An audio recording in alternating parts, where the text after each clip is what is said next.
And we are live. Thank you, Anthony.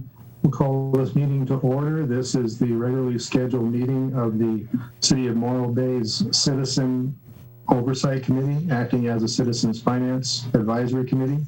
It's Tuesday, November 16th, 2021 at 3 p.m. And Dana, could you call the roll, please? Be happy to. Member Alexander? Present. Member Beckman? Here. Present. Member Johnson, I understand, is not with us today. Member Peck? Yes, present. Member Spagnola? Present. Member Weiner? Present. Thank you, and Chair Martin. Present. Thank you, Dana. You're welcome. Now, the committee member announcements and presentations. Does anyone have anything?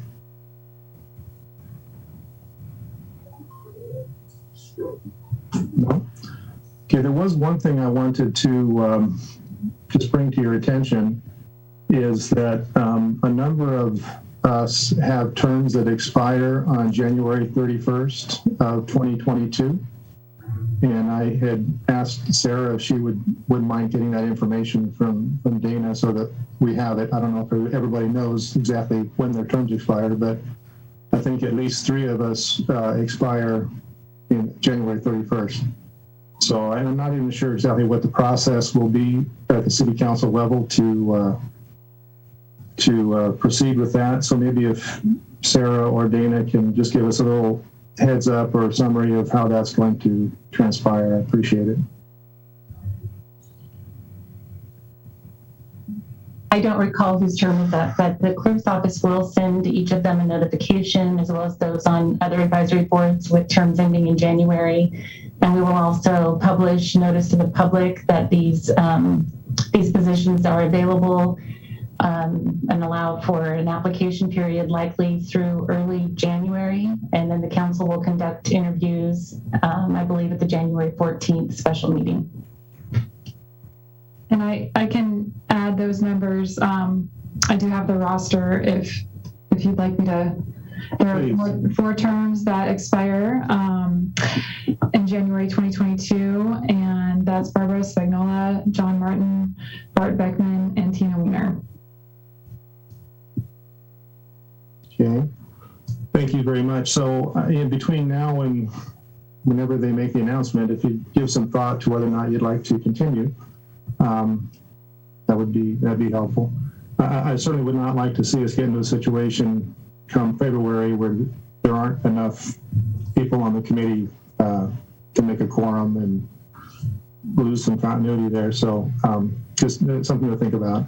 Thank you for that information, Sara and Dana. And that was all I had. So now we have the public comment period. Anthony, do we have anyone who would like to speak to something on the agenda that are not on the agenda that's within our subject matter jurisdiction at this time? Or on the agenda that they can't wait for? Thank you, Chair Martin. Currently, I do not see any raised hands in the queue. Okay, thank you. You're welcome. There will be opportunity under each agenda item for public comment.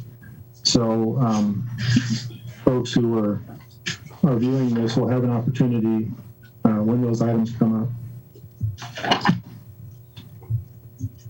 Okay, consent calendar. Approval of the minutes for the August 17th, 2021 Citizens Oversight Finance Advisory Committee meeting. Are there any changes or corrections, anybody? Okay, not seeing any. Could we have a motion to approve the minutes, please? John, I'll make a motion to approve the minutes as stated. Thank you. Okay, and a second? I'll second it, John. Thank you, Tina. And all those in favor? Do you want us to do roll call on this one, Dana? Yes, please. Yes? Okay, would you please? You bet. Member Alexander? Yes. Member Beckman? Yes. Member Peck? Yes. Member Spagnola? Yes. Member Weiner? Yes. And Chair Martin. Yes. Thank you. Okay, now to the business items. Item B1, a brief Assistant City Manager Director update. Sarah. Thank you, Chair Martin, and good afternoon, CFAC members. I just have a few updates for you today. First, as you know, we're in the middle of our year-end and audit process, and so we don't yet have final numbers to share with you, but I did want to give you a sense of big picture what things are looking like. And so I think it's very positive overall. We're ending the year in a slightly better position than even was updated at mid-year last year. So the general fund does have a fairly significant operating surplus. Right now it's looking like it'll be somewhere around the $2 million range. And so the general fund did not require any transfer from the general fund emergency reserve, which is what was updated and projected at mid-year. So that's great news. And so the utilization of that surplus will be reviewed as part of the budget process, and potentially we'll be looking at some one-time recommendations prior to the budget process, specifically looking at the CalPERS and OPEB unfunded liabilities, which we'll be bringing to you to look at. And then Measure Q&E is also looking good. The revenues came in higher than expected, it was a little hard to predict because we had that first quarter, and there's some lag time in receiving funds. So the funding did come in higher than expected, and that's consistent with just sales tax across the board, and our TOT revenues citywide as well were both higher than projected. So that's really what's driving this positive news. And as a reminder, your next meeting in December is the meeting when you review Measure Q&E expenditures for the prior fiscal year.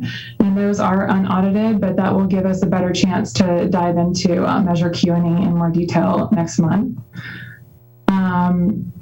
And so we're, continuing to be cautiously optimistic, I would say, because everyone's sort of waiting to see what's going to happen with COVID in the winter.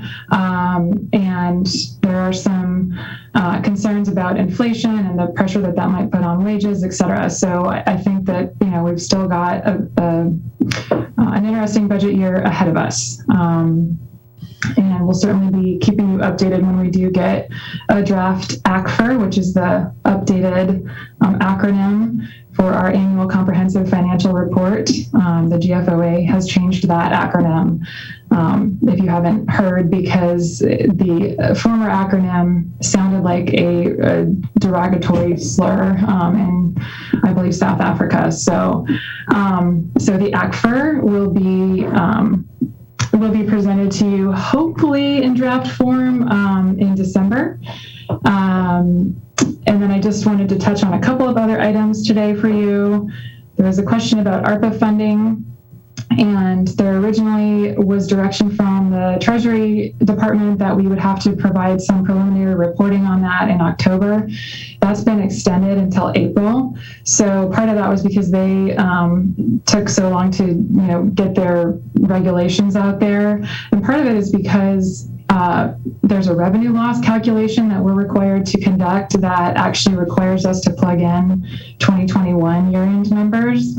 So we'll be able to have until April to do that and to look at that. The preliminary items that were budgeted for ARPA do fall into the general government category. And so that revenue calculation is critical to determine if we can continue to plan on funding those items. So we'll keep you updated with that as we get audited numbers and perform that analysis.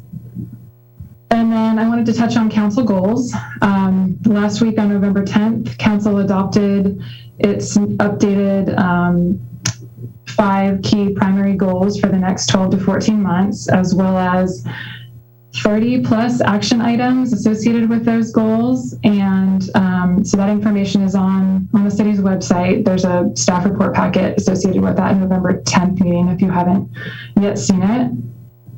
And we'll probably be having a more in-depth discussion about that. But I did just want to preface that the first near-term goal item for CFAC's input will be the unfunded liability conversation regarding CalPERS and OPEB pension and other post-employment benefit unfunded liabilities. We've actually retained, in a minute, I will change the curtains because I'm sorry, I'm squinting at you with a glare in my eyes, but we've actually retained the services of NHA Advisors, a consultant that does this analysis for a number of cities to do our financial modeling and help walk CFAC and council through the policy options that are before you regarding various ways that we can address those liabilities. And so if all goes well with their analysis, we could have that to you as early as your December meeting. So that is really the key kind of near-term priority item for CFAC on that council goals list. And we think the timing will be good to get that, to get that to you all sooner than later ahead of the budget process for next year, so you can have that information. And I was going to touch on terms expiring, so thank you, Chair Martin, for addressing that. We'll make sure to work with the clerk's office and keep you updated as we get closer to January. And then finally, I wanted to introduce our new finance manager, Emily Conrad.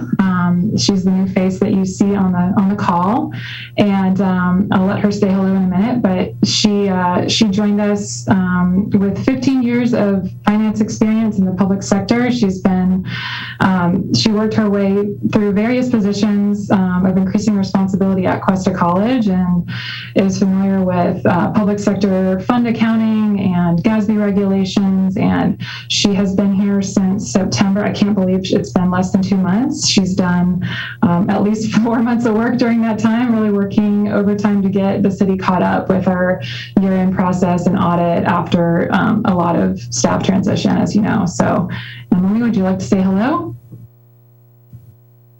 Yes, I would. Hello, everyone. Very nice to meet all of you. And I look forward to getting more familiar with your committee and all of you individually. And I'm just happy to be here at the city. That's it. Thank you, Sarah, for that introduction. Welcome. Thank you. Welcome, Emily. And that concludes my director's update. Thank you, Sarah. Are there any questions for Sarah? Barbara? Sarah, can you please repeat that acronym? I didn't catch it for the new CAFR. Sure, it's the ACFR, so it's the same words, just in a different order, the Annual Comprehensive Financial Report. Okay, thank you.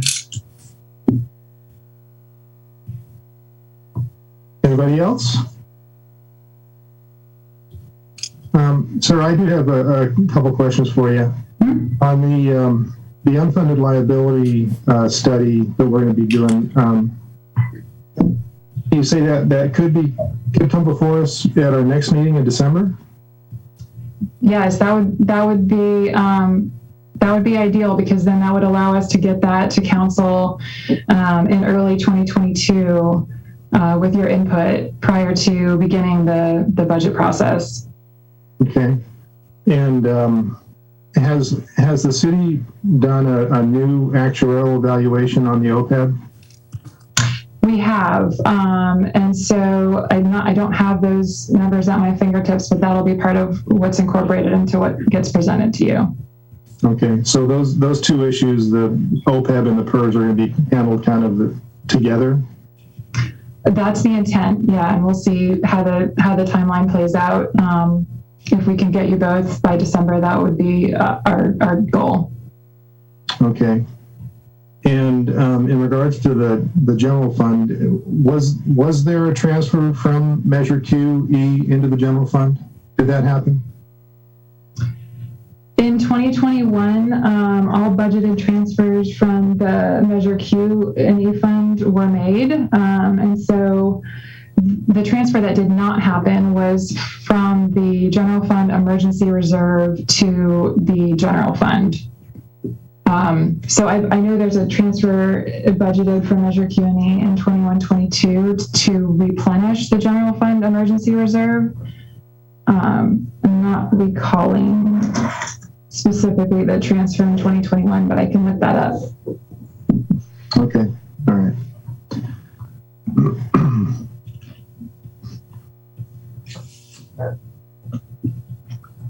That was all I had. Thank you. Are there any public comments or questions on this item? Anthony?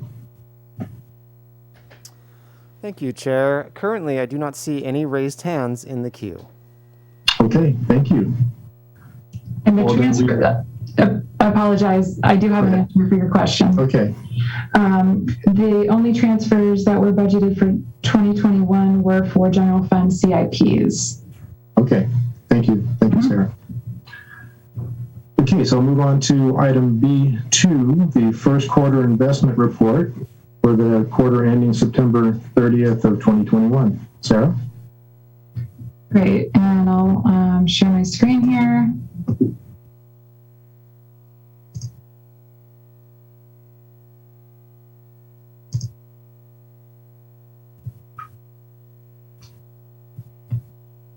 Let's see.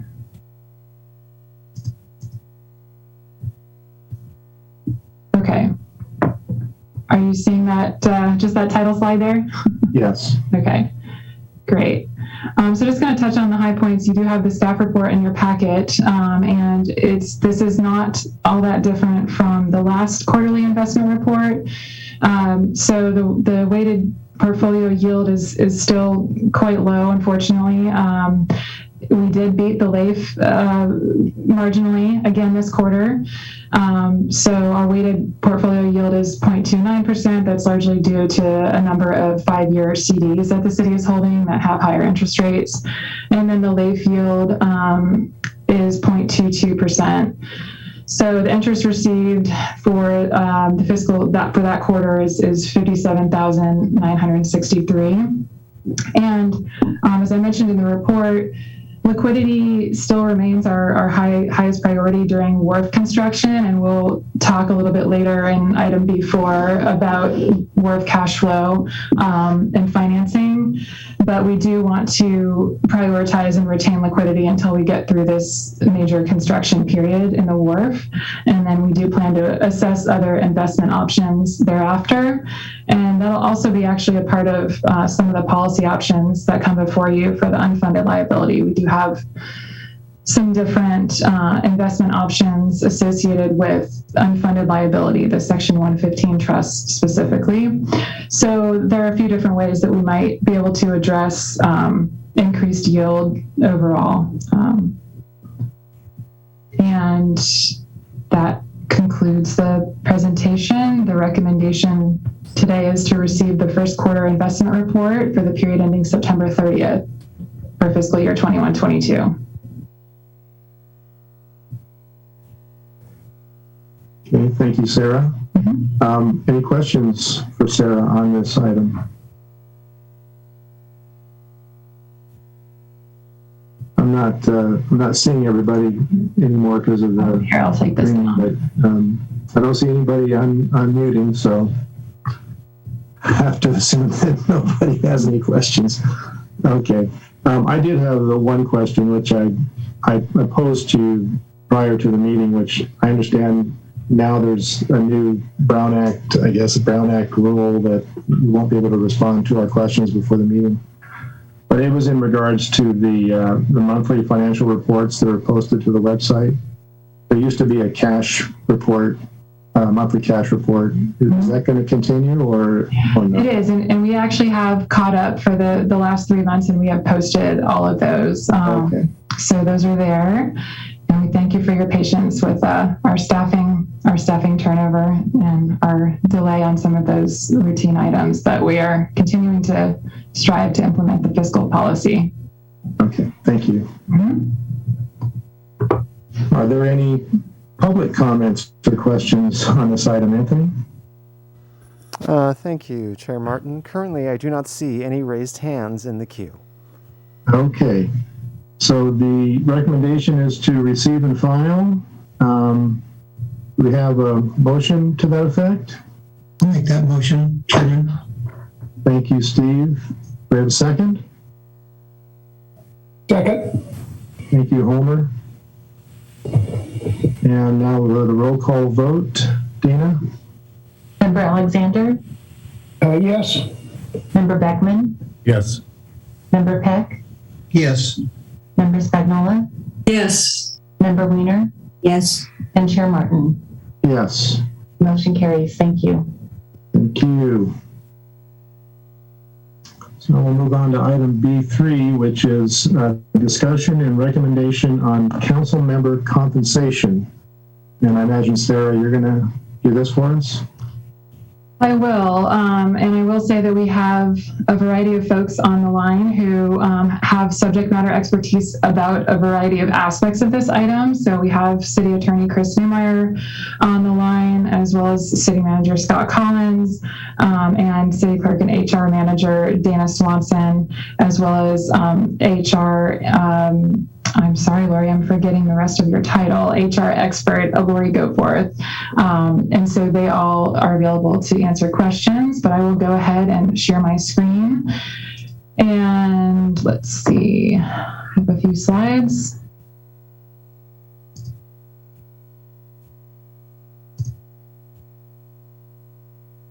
Okay. So I'm just going to touch on a few of the highlights from the staff report. As you read, the legal framework, there is legal framework that provides guidance around council compensation, and this is speaking specifically to the stipends, to the base pay salary amounts. And that is governed by the California Government Code, section 36516 there. It does set initial limits based on population. There was a question about that. So that reference is from that Government Code section. And the population bracket is 0 to 35,000 that Morro Bay falls under. And so that sets the initial limits where cities can initially set their stipend amounts. So that was what Morro Bay did in 1964. And then that same government code outlines how councils can increase their stipends by ordinance up to 5% each year, not compounded. And so they can do that retroactively from the time of the last adjustment, up to 5% per year, as long as you're not compounding that. Any higher increase would require voter approval. So the current stipends for council members are $500 a month, and for the mayor, it's that $500 a month plus $200 a month for a mayoral stipend. Those were last updated in 2002, and at that point they were increased from $300 a month to $500 a month. The reason this is coming before you, just a little more piece of background, is that the council policies were updated recently, and they specifically ask CFAC to provide the council a recommendation, which then will require council action on whether any changes should be made to compensation every 4 years. I think that the original review was requested in 2020 and has been delayed due to COVID.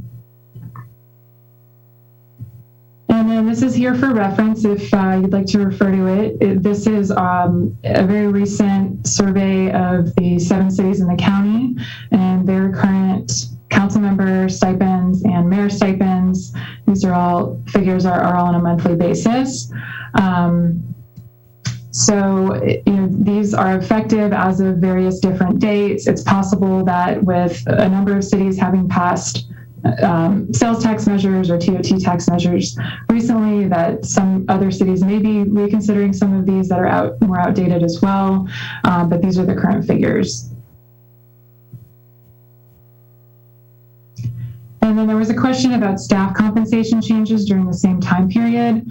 So staff base pay has increased at really different amounts each year. Some years there are no changes. And one year there was a negative 2% reduction in pay. That was in the recessionary period in 2011.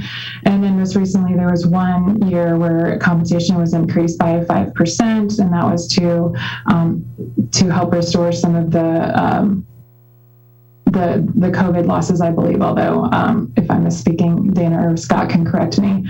So in all other years in the last 20 years, the compensation was increased by some number between 0 and 4.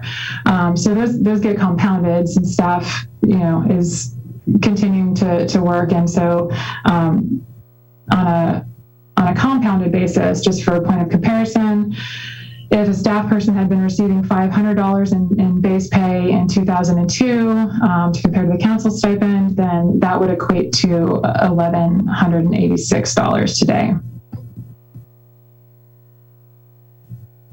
And then there were some questions about benefits. And so council members, in addition to receiving the monthly stipend, are offered optional benefits, and those include the cost of the lowest CalPERS medical plan just for the council member, not for family members. And the cost is there on the screen. It's about $588 a month. The city will also, again, optional if council members want to utilize this or not, cover the full cost of dental and vision for council member plus family. And the cost there is $182 a month. The city provides $50,000 life insurance policy for council members only, and that does decline on age, as you see there. And that is a cost of less than $9 a month. So if the council member were to avail him or herself of all of these optional benefits, then the total monthly maximum cost would be $779 currently per month. We did also hear from other SLO County cities on what they offer in the way of medical benefits, and it really ranges. At least one city offers no benefits, and probably most cities offer benefits that are equivalent to staff benefits, and so that varies by city as well. If council were to want to evaluate health benefits, and if they were to give themselves the same medical coverage that is provided to city staff, that actually is a health bank contribution, which is a monthly contribution of $1,589, effective January 2022. And so I've got I think on the next slide, the total cost, but that would basically be increasing from the current medical coverage of $587 up to $1,589. That would be kind of the upper limit. And then the fiscal impacts of these options. So the three options regarding stipends are to make no adjustment, and that would result in no annual cost increase. Obviously, I did put in here the current cost. So the current cost would remain, and that's roughly $32,400 for stipends today. That includes the mayoral stipend as well as the council member stipends. And then the maximum possible cost, and this is what we use when we're budgeting because it is optional and varies based on which council member avail themselves of the various benefits, but the maximum potential for benefits currently would be about $49,000 a year. So option B, if council were to adjust their stipends only by ordinance, would be up to that maximum of a $500 per month increase. And again, that's based on a calculation of 5% over 20 years, not compounded. That would cost $30,000 in base pay as an increase annually. And then there are a couple nominal Medicare and PARS are each roughly 1.5% of that. So that would be an additional $2,000. So $32,000 annually to adjust the stipends by ordinance up to the maximum amount. Option C, voter approval of a higher amount would depend on the amount. So I have not included a figure there. And then if council were to want to consider a benefits increase, the calculation from the data on the previous slide would equate to an increase of approximately $60,000 per year if they were to want to align their medical benefits with staff's medical benefits. So the recommendation before you is to discuss this information and the options available to council and provide a recommendation to council on whether, how, and to what extent to adjust council compensation. And so the three items are there regarding stipends, and then you could potentially direct council to evaluate their own medical benefits as well. That concludes my presentation, and I can leave this up or take it down so you can see faces. Yeah, could you please take it down, Sarah, unless somebody has a request for it. But I imagine everybody will want to have some input on this. So let's start. Steve, do you have some questions for Sarah? Sure. One of my questions had to do with apples to apples on the comparison of various cities in Snow County. San Luis Obispo seems like somewhat of an outlier, but amongst those remaining cities, you said that some of them provide benefits and some of them don't. Is that one doesn't provide benefits, or is it kind of 50-50? I'm trying to get an idea as for those that most of these pay more than Morro Bay, but do most of them provide benefits? That also been my assumption that most of them provide benefits, medical benefits. Most of them do provide medical benefits at some level, yes. Okay. And then I think my other comment that I'll listen to my colleagues is that I asked for the comparison of staff, if staff salary increases have been applied to this, and that appears to be the number would be almost $1,200 a month. I looked at, if you simply preserve buying power and apply to CPI, that would bring the number closer to $800 a month. So if we want to pay the current council members what we paid the ones 20 years ago, it would kind of be in that $800 a month to $1,000, assuming everything else is equal.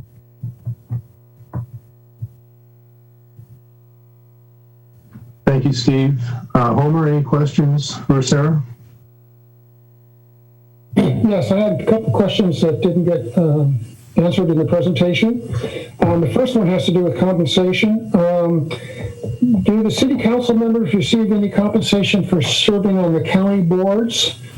And if so, what boards do provide compensation and how much?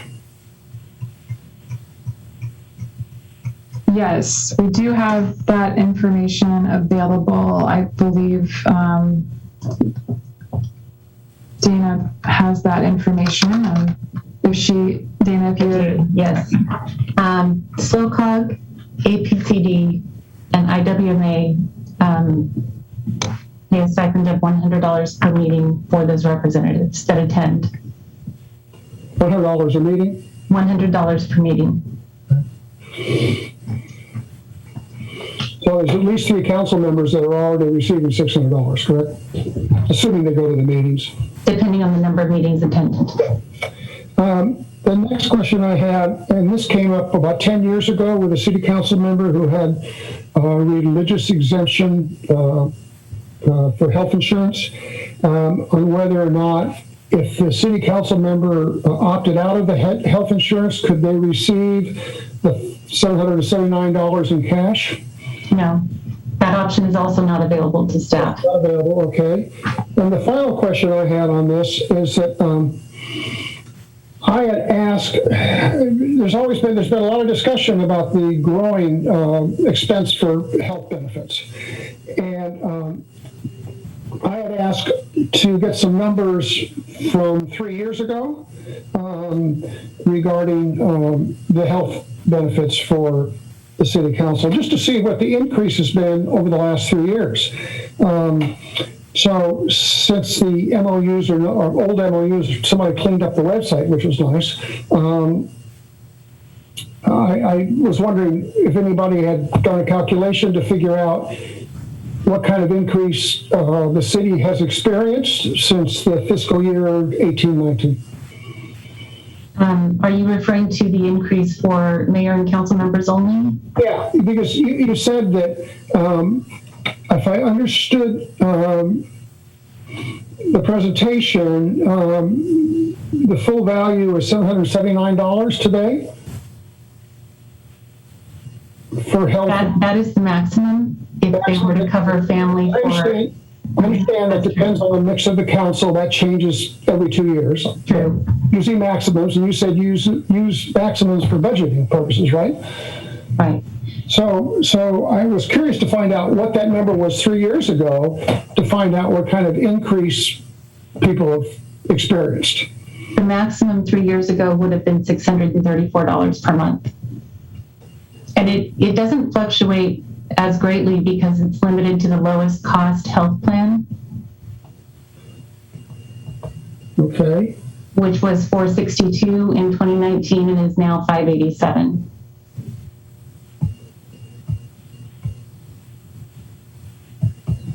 And those are per month figures. Well, for what is that, whatever it's worth, that's 23%. Mm-hmm. And my feeling is that benefits are very definitely part of a compensation package, any compensation package. And I know from talking to a couple of council members that dental and vision was really a big deal. And for us that don't have dental and vision, you know what happened last time you had a root canal and a crown put on, or you bought a new pair of glasses. And so that's in my mind, a pretty significant benefit for us, just to take into consideration. That's all I have, John. Thank you, Homer. Barbara? I don't have any questions. I have some comments on some of the math I did, but when we get to discussion, I'll be happy to go over that. The presentation was very thorough. Thank you. Okay, thank you, Barbara. Bart, do you have any questions for Sara? Yeah, first, was the information on benefits in the package that was provided ahead of time? I just missed it. The information on medical benefits was provided in response to questions that we received from CFAC members. So it was not in the packet. How was that provided? Would I have received that? No, it was just given in the presentation at the public meeting. So our packet did not include what's a bigger issue than what you did provide. Is that true? So that is true. I think that I would refer to any background on this item, and I think there was some information in the council policies that refers to compensation. So the original intent was to look at stipends, but that language is broad enough that we thought it was appropriate to provide this information. But the original intent was to look at the stipends. I don't have an issue with that being part of this discussion. Why it wasn't included makes it very difficult for me to, quite frankly, voice an opinion when we get to the end of this discussion. There was a comparison with other cities that was quite good on the compensation, but it's very vague on the benefits, which is a larger number.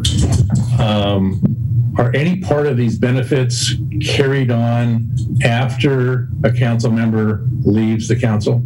It appears that they're benefits that accrue while they're a member, but does anything go on? Like what I have where I worked, I still got medical benefits. No, except that any contributions that had been made to PARS during the term of office would be able to be rolled into another retirement plan. And Lori, feel free to jump in if I've missed something. So does that mean that is the PARS benefit value included in this, so we understand? Because that's clearly, when we talk about other employees of the city, we tend to be very critical of what that's meant to the city. Is the PARS impact included in this discussion? Yes. So the way that the PARS contribution works is it's a 1.5% contribution. So it's a defined contribution, not a defined benefit. Is there a financial impact to the city in the future based on this? No. That's just money they put in, they get back out their own money? Mm-hmm. Okay.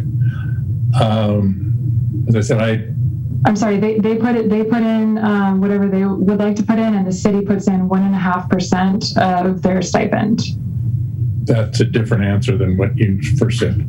Okay, so the city, there's no wrong. Another cost impact relative to PARS that is a benefit to the council people. That was included in the nominal kind of $2,000 additional increase that would incur from a $500, a hypothetical $500 a month stipend increase. That would be associated with a 1.5% of that $500 would represent the increase contribution from the city. Okay, as I suggested, I was ready to vote on increasing the basic compensation because that certainly seemed appropriate. I will not be personally able to voice an opinion on the full package, which is it's a bigger number and a bigger issue than the compensation. So that's all I've got. Thanks, John. Okay, thank you, Bart.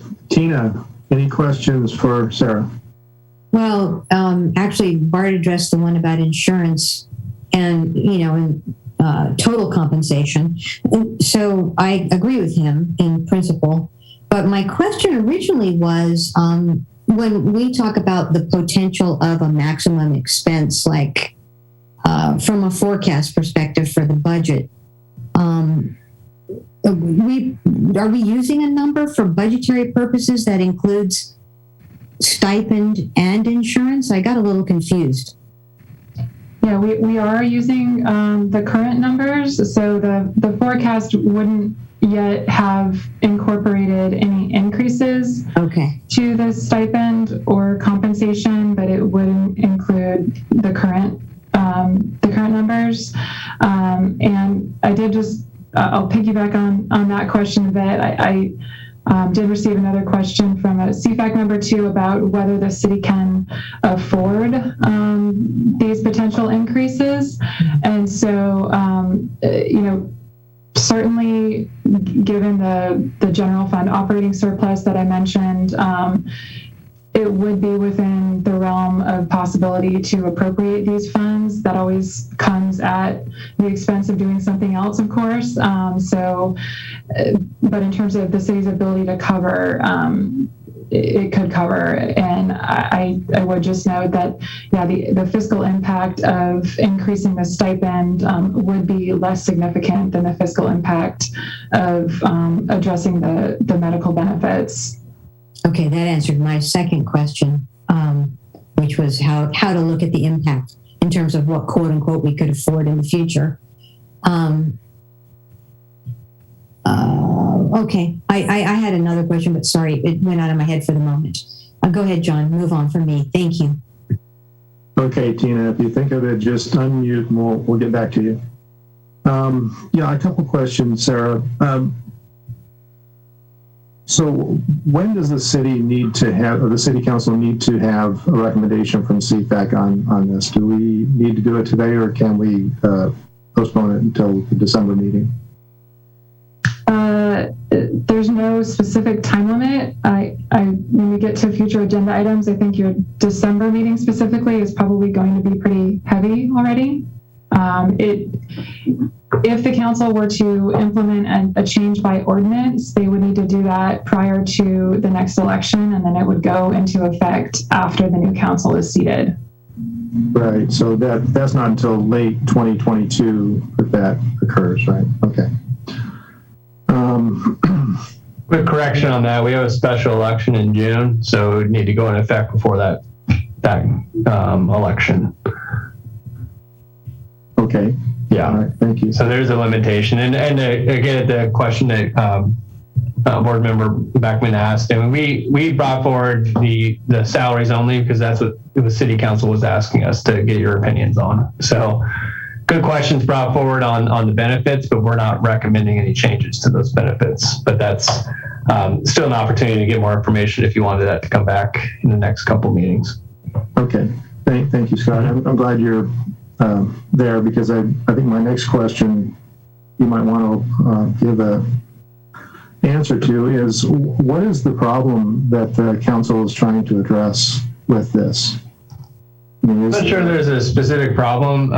It was brought forward to our attention that it hadn't been looked at in a long time. I think it was Councilmember McPherson who brought this up in the context of reviewing the advisory board policies and sort of procedures a couple of years ago. And I think it was caught that at some point in time, CFAC was supposed to look at these. I don't know exactly what Chairman Martin was driving that, but some of the discussions we've heard at council is that perhaps a larger stipend may attract a broader array of audience members or community members to run for council. Then maybe it narrows the field if the stipend is too low. That's just some of the discussion we've had, but it wasn't in the context of an agendized item, so it didn't go very far, but that's some of the discussion that has been had to this point. Yeah, we haven't had any difficulty with having people run for council, though, have we? It depends on who you ask. Maybe, perhaps working folks, maybe, it could be an impediment. But whether or not a change in the stipend would alleviate that burden or not is, it's hard to provide a counterfactual, of course. But that, again, that's just some of the discussion we've heard. Okay. And then on the PARs, that's a pretty incidental amount. I think it's less than $8 a month on the $500 salary. So I don't think that's really that material. Okay, let's go to public comments or questions. Before you go there, I remembered my question. Okay. Okay, sorry about that. Thank you. Okay, so it's a question regarding the benefits for just a second. The current benefit package, the way I understand the presentation, is the lowest cost benefits package available in a list of choices, apparently. Is that what I'm to understand? I mean, and what I'm trying to understand is it a competitive offering that council members are given in terms of medical benefits and dental benefits? Or is it really scraping the bottom of the barrel of benefits when we say lowest cost? Does that question make sense? I think so. I'll give it a shot. This benefit is established by resolution, and it's in the council policies and procedures that the city's contribution toward an elected official's medical package would be based on the lowest cost plan available for self only. So that number fluctuates depending on the plan cost from PERS each year. Okay. Currently, the lowest cost plan is $587, so that's the maximum contribution the city would make. Mm-hmm. The council member or mayor could choose a more expensive plan and pay the difference themselves. I see. Okay, thank you. Mm-hmm.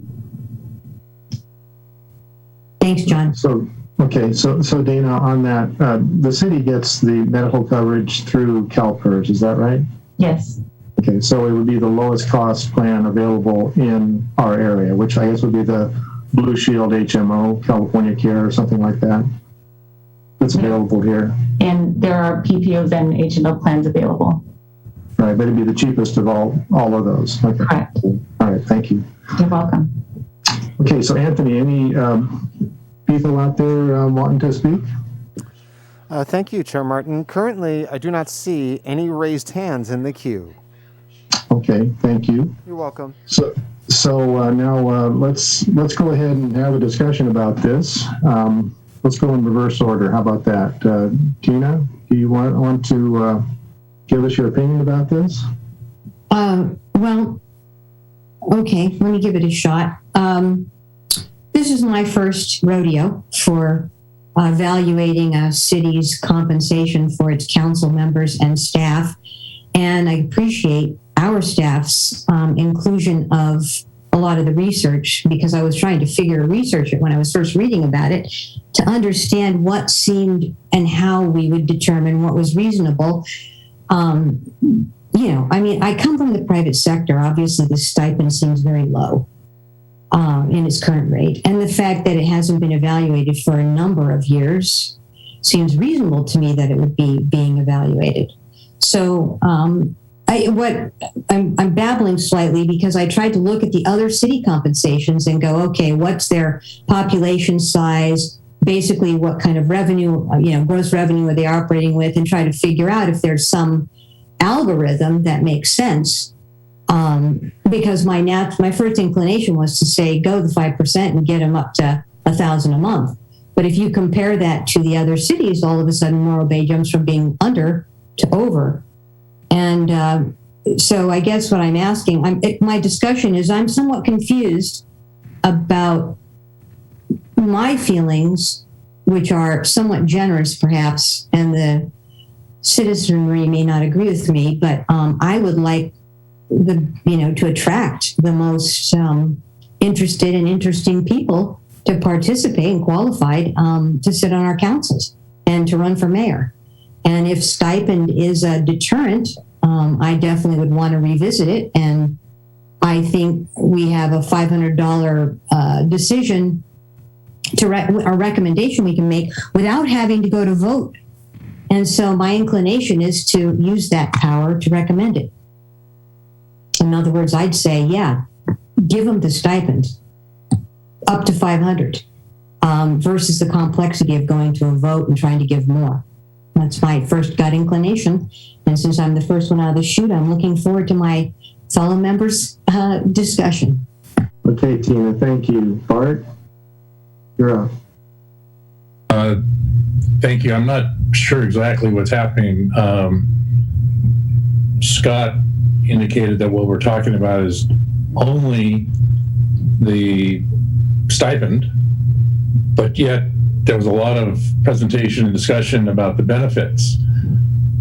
In my opinion, generally when you have contract negotiations, which this is Lori's area, you talk about the totality of it. You talk about a total package. So when there's union negotiations, for example, you don't talk about the benefits separate from salary increases. You talk about them together.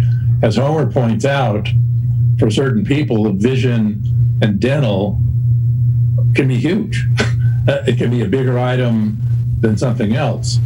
So I personally think that while we can, I guess, have a discussion, the recommendation on just the stipend, whether it goes from somewhere between 6,000 and 600 and 1,000, I don't know, we could have that, but it seems like there ought to be a comparison, a holistic comparison of the total benefit package, which would be benefits. In fact, again, benefits are, in this case, larger than the stipend. So I don't know what we're voting, even if we vote, what are we voting on? Is it just the benefits? I'm sorry, just the stipend and not the benefits? Because I guess that's what Scott said.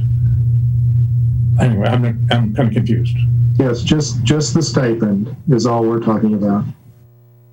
Okay, Barbara. Thank you. And my comments are just on the compensation as well. I did think about the benefits, and I'm glad that somebody asked the question. It was clarified that sounds like the majority of other cities give benefits. I think we can. It would be nice to look at the totality, but we can vote. We could decide on each one independently, because you could always come back to the benefits and say maybe we give them less or more, whatever. However, I went through the math. I looked at the CPI for the last 19 years since the raise was 2002 to 2021, and I came up very similar to Stephen's number, 769, right around there, just considering inflation. For basing that on a decision was made by probably another council or board back in 2002, and they felt $500 a month stipend was reasonable. And then I added another 6% to that, because by the time this goes into effect, it's going to be this year's inflation, I think, is scheduled at about 6.2%. So that brought me up to about $815. So I'm pretty close if you just looked at inflation and felt that the compensation determined in 2002 was fair and reasonable. That's what it would be today. So I certainly would have no problem going up to the $800 range on the stipend alone. Further discussion on the benefits at a later time. A couple other things. I was looking at full disclosure, I have been treasurer for 3 different city council candidates over the years, and I see the complexity of the work just running for office, the hours put in, plus serving on boards that I've served on for over 11 years now.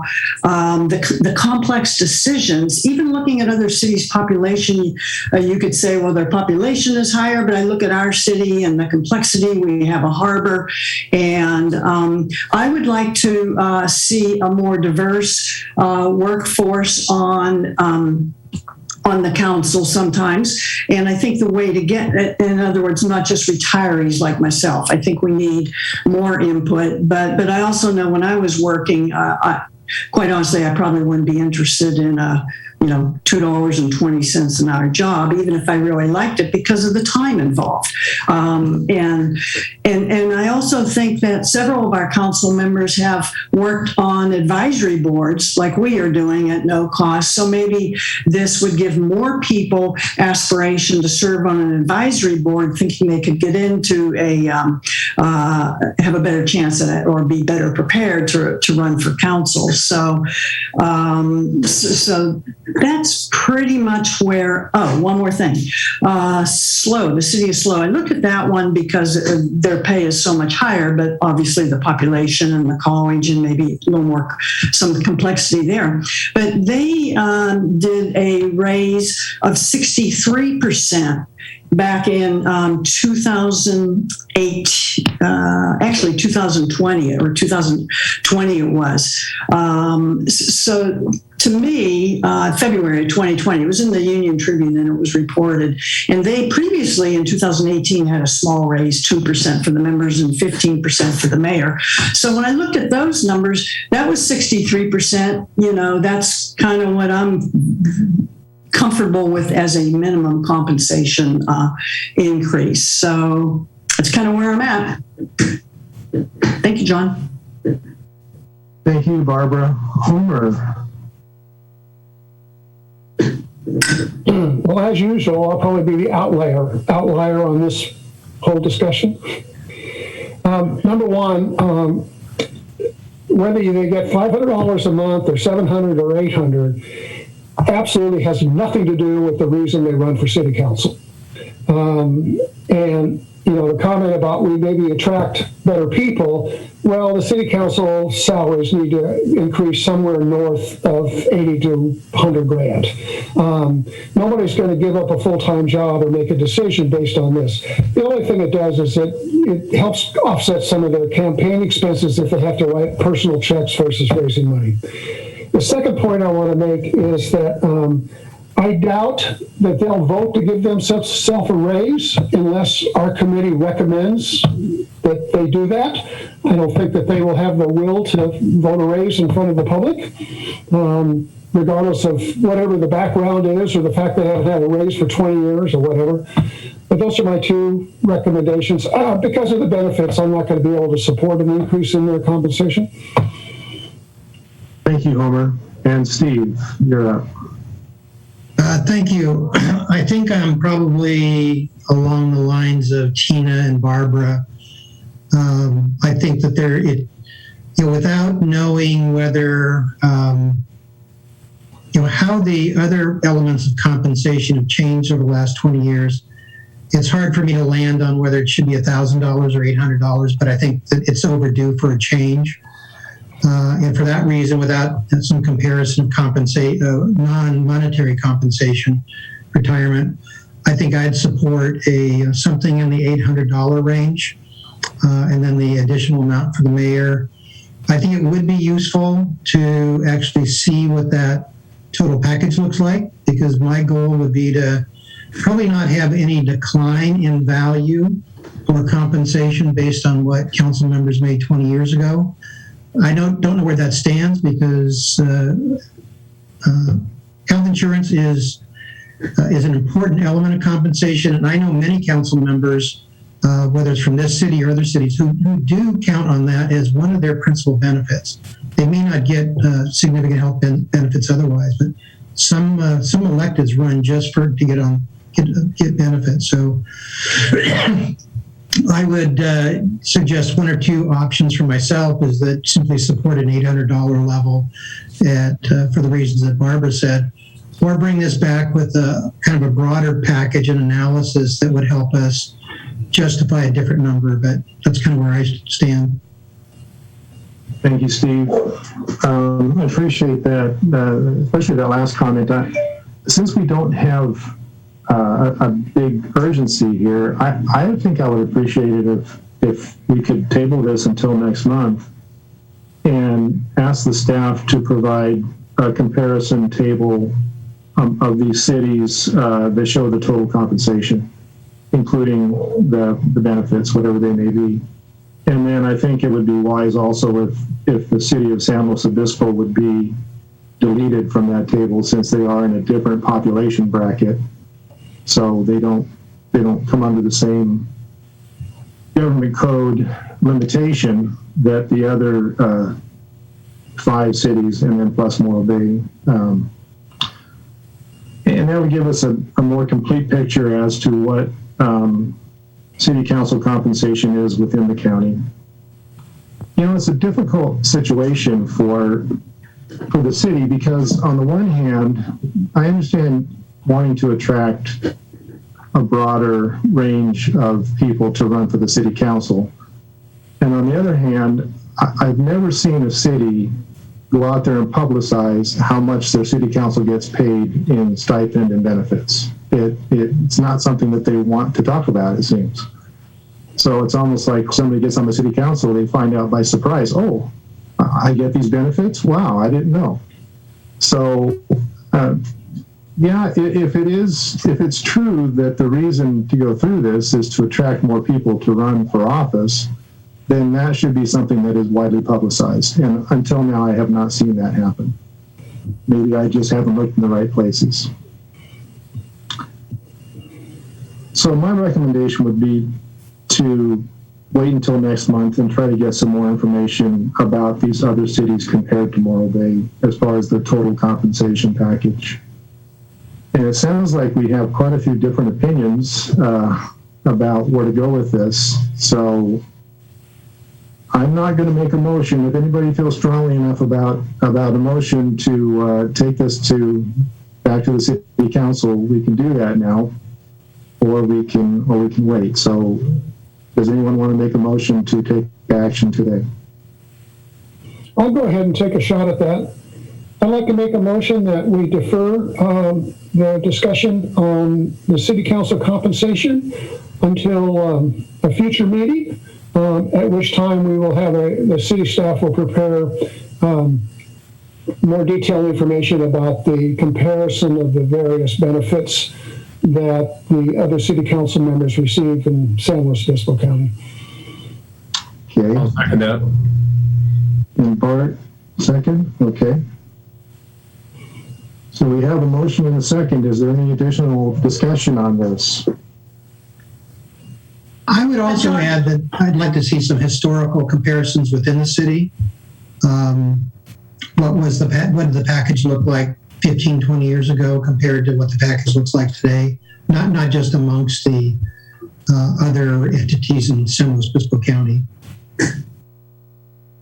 So that historical data just for the city of Morro Bay, not for the other cities, right? Yes. Okay, Homer, would you like to amend your motion? Sure. To include historical data on compensation. For the city of Morro Bay. For the city, specifically for the city of Morro Bay. Okay, and Barbara, will you second, or not, I'm sorry, Bart, you were the second on that, right? Would you second that amended motion? I don't. But here comes We're asking the staff to do a lot already. I'm not sure what value there is personally with knowing what something was 15 years ago. We've gone through an awful lot of changes, so I am not willing to second adding more that work because I don't see the value that it adds. We are where we are today, in my opinion. Barbara. Yes, John. Thanks, Bart. That was my exact concern on the other cities. It's okay to ask them if they provide benefits and health, but I don't want it drilled down to the level of, well, how much health do you provide? I would almost make the same assumptions as Morro Bay, because the health plans should be similar to begin with. I am concerned about drilling it down to, or asking the staff to do a lot of work. It's either you give them the benefits for a single person at X amount or not. I just don't want, I think it's too much work to ask the staff to go chase this all down with a bunch of other cities. But I don't know, maybe it's very easy to get one phone call. If that's the case, then that's okay. John? Gina. Yeah, a clarifying question for staff. This is something that's coming before CFAC, and it was maybe going to come before us in 2020, if I understand our presentation and notes. And then again in 4 years, is that correct? That a schedule is also being set for this review as part of the entertaining of this discussion today? Yes, for the entertaining discussion, we're entertaining. Exactly. Yes, it would be every 4 years. Okay, so we kind of fixed this not doing anything since 2002 problem. Correct. Okay, and then another clarifying question. It sounds to me, I mean, besides whether or not you agree whether we should or shouldn't raise the stipend, the bottom line is that, you know, to John's point, it's not used as a recruitment tool like in traditional hiring, i.e. salary or stipend in this case. But we also don't really have a benchmark, so we're kind of looking at these other cities. I'm trying to understand why or how that information is going to be applicable to our own city, or if it's really us trying to establish some way to make a decision. I mean, we talked about the increase in, getting to the 815 or 800, et cetera. Is that what we're doing here by this motion, is trying to figure out a benchmark for making a decision? Some, baseline like, oh, hey, we look at these other cities, they're X population. I mean, I ran through a baby analysis of that on my own, and frankly, there's no comparison. I mean, we don't, Pismo Beach is doing something in terms of how much money they make and what their budget looks like and what they spend it on, and versus our city and what we spend it on. And so I'm trying to understand, what is this analysis going to provide us? Well, the way I look at it, Tina, is that the staff did provide us with a comparison to these other cities on just the stipend. Right. That's all I'm talking about. But as Bart noted, the amount spent on the benefits is actually larger than the amount spent on the stipend. Right. And that's not being considered in the comparison.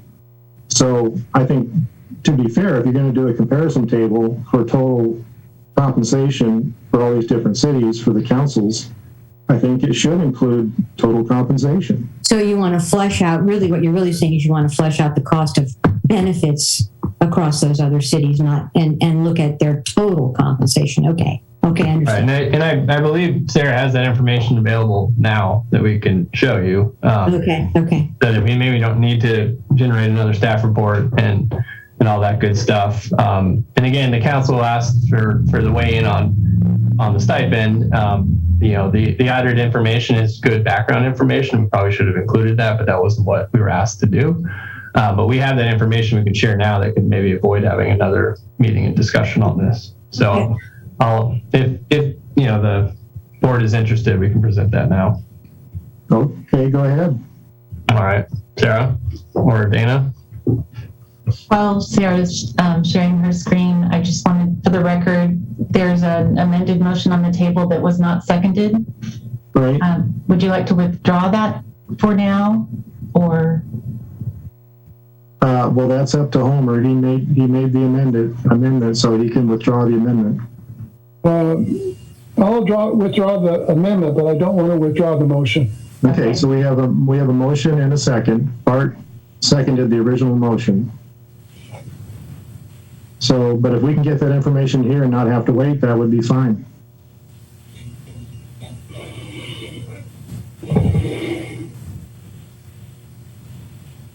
Can you see that? Yes. Okay. Pretty small. I'll make it bigger. It may not be everything you're looking for, but I also would defer to Dana on how readily available that information may be from the other cities, even if we did come back in terms of all of their individual costs. Dana, do you want to take a shot at walking them through this, or what's your preference? I don't know how quickly I could do a comparison, but we can walk through each city. In addition to the stipend of Rio Grande, who evaluated their compensation package very recently, and their increase in medical contribution goes into effect, or their stipend amount, goes into effect after the 2022 election. They do provide medical coverage for the elected official and family. So that would be the notable difference there. I believe that is consistent with the contribution toward employee health, but I'm not certain of that. I can verify that if you would like. Atascadero similarly makes a contribution toward health insurance for the elected official and family, consistent with staff. Grover Beach does not provide any other benefits, just a stipend. And then on the next page, Sarah, Paso Robles, who does not participate in CalPERS Health, has specific contribution amounts that they make toward elected officials' health care. And Pismo Beach, very similar, just larger amounts based on their current contracts. And as we said, San Luis is an outlier in terms of the stipend amount. San Luis, 540. So, John, Barbara, I have a question. Is the takeaway from this, it looks like several of the other cities provide full family medical coverage, which is the largest component of the benefit package, that would put Morro Bay behind those cities on the benefits as well, generally speaking, at a high level? Well, it looks like, they several of them do, and the exception to that would be, was it Grover Beach did not provide any benefits at all? Correct. Yeah, so it's a mixed bag. So now with this information, which is what we were looking for under Homer's motion, Homer, would you like to withdraw your motion? No, but I will make a comment on the second page. The stipend for a single person, which is what Morro Bay offers the city council members in San Luis Obispo, if I'm reading that right, is a couple $100 less per month than what Morro Bay offers. Is that correct, Dana? Yes. So the cafeteria plan is set up differently than Morro Bay's. Yeah. Granted, some of these people do provide family coverage, but again, some don't. If you compare singles to singles, is what we probably should be doing. Paso Robles, the single coverage is $700 a month. We're $779. I think that's what we have to compare, is how much they're providing just a council member versus spouses and families and things of that nature.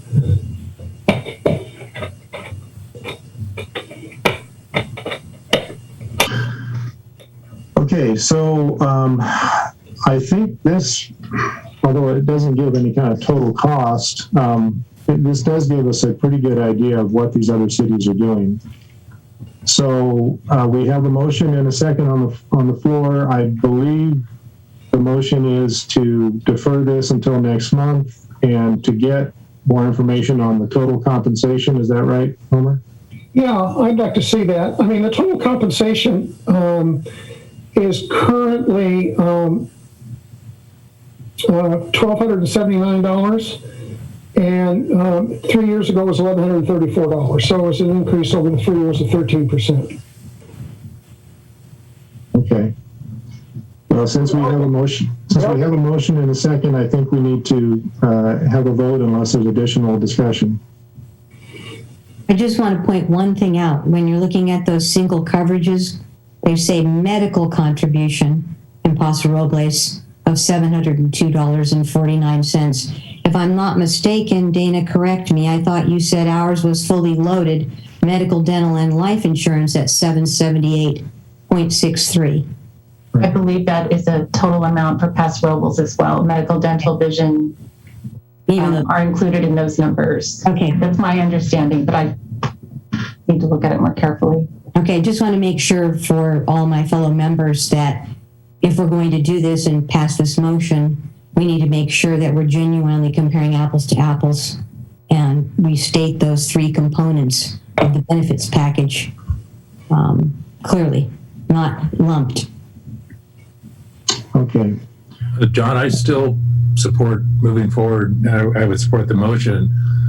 In addition to that, I think we could have or should have a task force working with, I assume, Lori, this is her field, to look at this total package. This is a very, very complicated equation here. This is not just adding benefits to the stipend.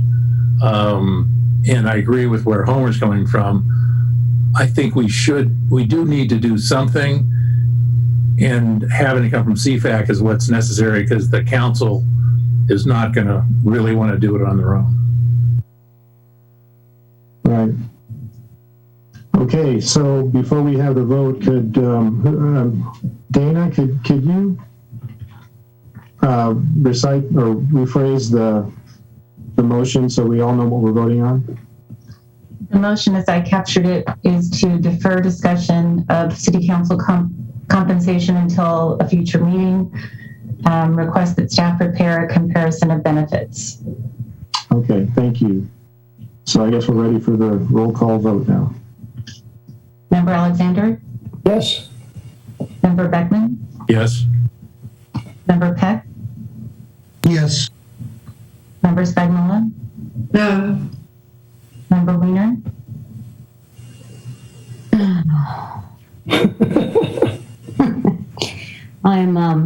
I'm almost an abstention, but I'm sorry. A future meeting, can we nail that down? Can it be specific? Four of us are rolling off in a month. And it's going to be a do-over if there's new people in these seats. So is it going to be by December? I think that's the intent. Okay, I know that we have a lot loaded out there, but I will say yes if we're going to make it by December. And Chair Martin? yes. Motion carries 5-1. Okay, thank you.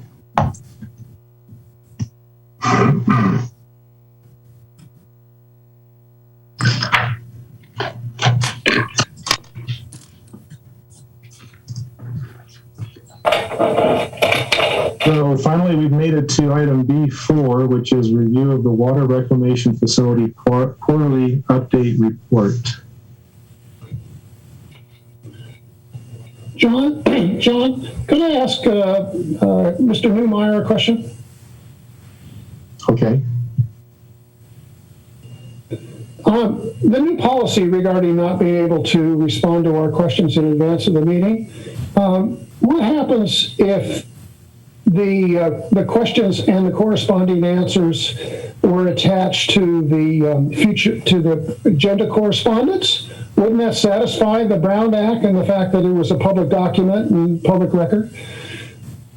So the case that was referenced, Sierra Watch, it took a look at government code and the court issued a decision recently that strictly interpreted that government code. And so it provides for heightened Brown Act requirements when documents are submitted to a board, a commission, a committee, the council, less than 72 hours before the meeting. It doesn't apply before 72 hours. And so the issue here is that the city doesn't have a written policy and procedure for distribution of records that are considered public records when it's less than 72 hours before any Brown Act meeting.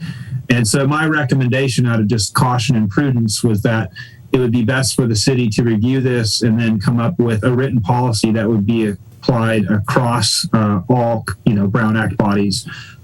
My concern was that there might be some good faith inadvertent non-compliance with this new court ruling. And so I expect the city will have a policy soon after review of all this that very well might incorporate what you're suggesting, but it's too early to say what that policy will be. So, attorneys by nature are cautious, and when this decision came out, I thought, well, maybe it's time to have a written policy on how, these different materials are distributed in less than 72 hours, if that makes sense. But we haven't finished our review yet.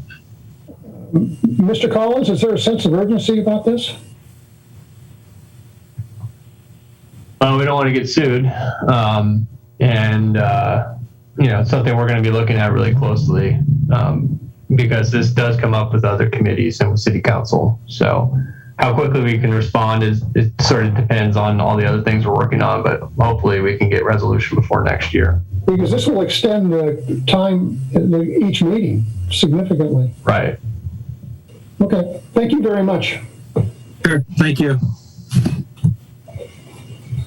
Rob, you want to do an intro, or do you want me to do as we say in show business, do you want a cold open? Go for it, Kyle. All right, I'll share the screen. Before you jump in, Kyle, I'll just want to acknowledge something before that. If you want to pull up the shared screen, that'd be great while I'm talking. Okay, let me know.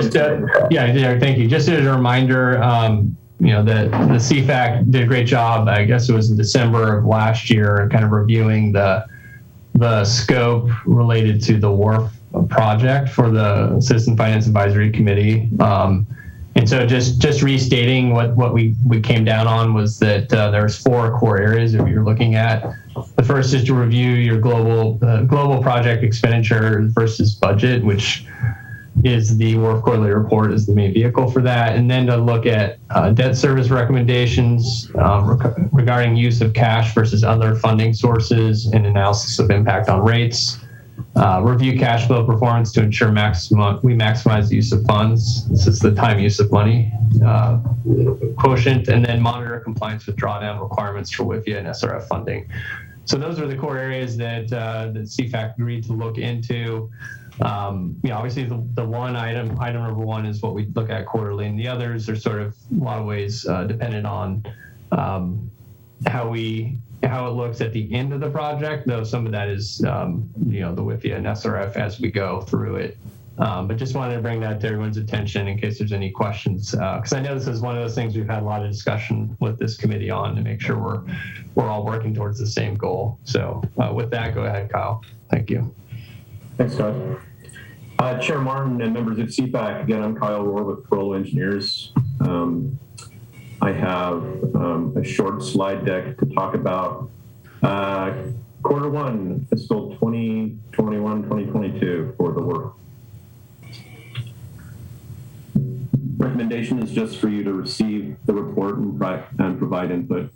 As you know, this presentation ends up going to council after we discuss it here. So we'll jump into it. Pretty unremarkable couple slides at the beginning here. We're the overall baseline budget, as you've seen in the report, has not changed since the last time we were together. It's still at 144.6 and change. What has changed, and I will address this in a future slide and it's discussed in the staff report, is that the budget reconciliation for the project component allocation has been adjusted, and I'll explain what that means. It's pretty self-explanatory, but we'll go through that together. The overall schedule of the WARF, we're still congruent with that. TSO compliance, as you recall, is the 28th of February in 23, and we're still scheduled for substantial completion in July of 2022. So as I mentioned, if you go to the far right, it looks like I'm going to have to find another way to present this table next time. It's getting too long, but we're still 144.674 million. As you can see, though, the allocations among the project components has shifted quite a bit in some cases, and let me talk to you about why that is.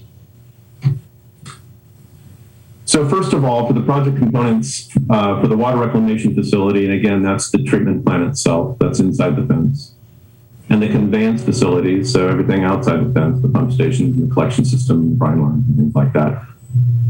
We adjusted the current, the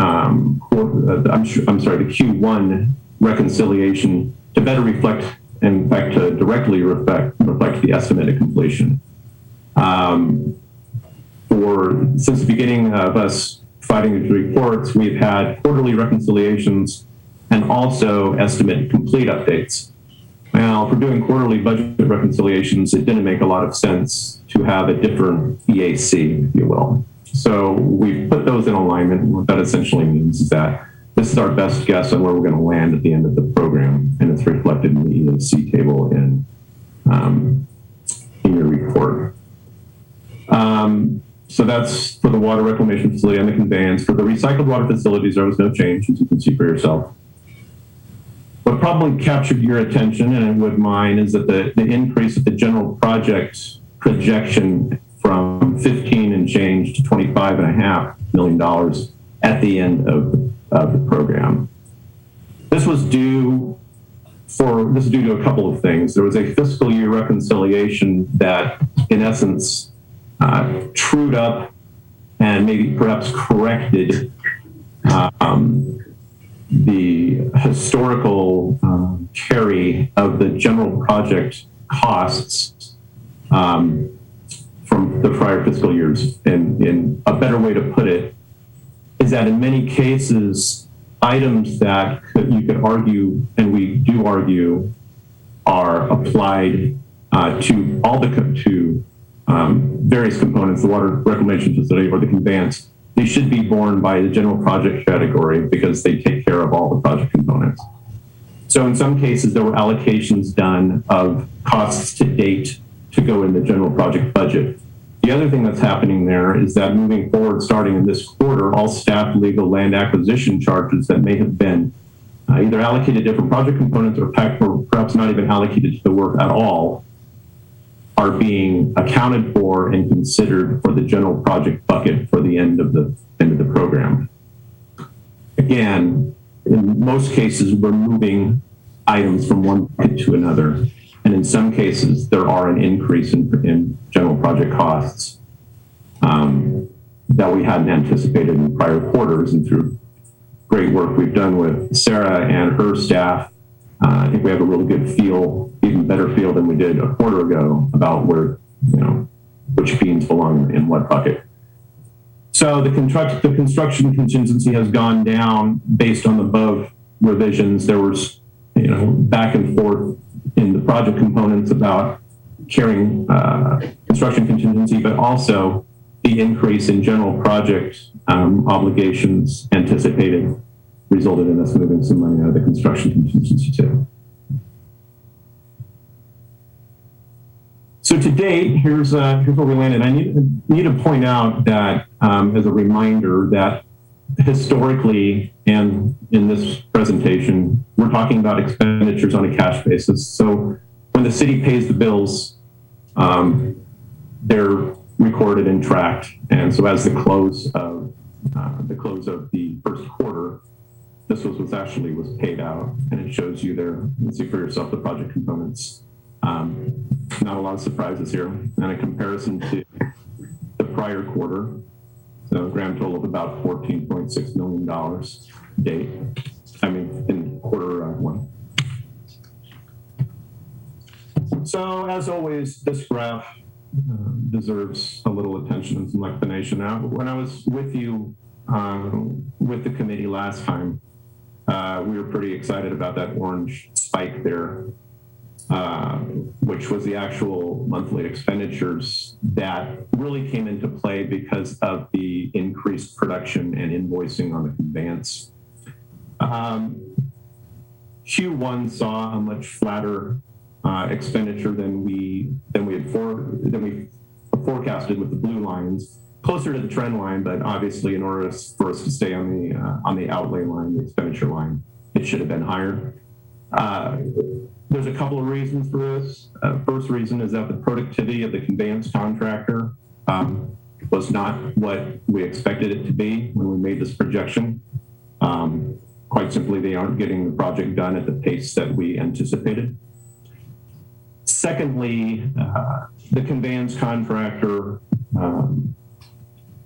also has likely submitted an invoice towards the end of Q1 or shortly into Q2 for work that has been completed in Q1. So there could be a small impact there of invoiced work that has just not been paid yet. So that's basically what we're looking at there.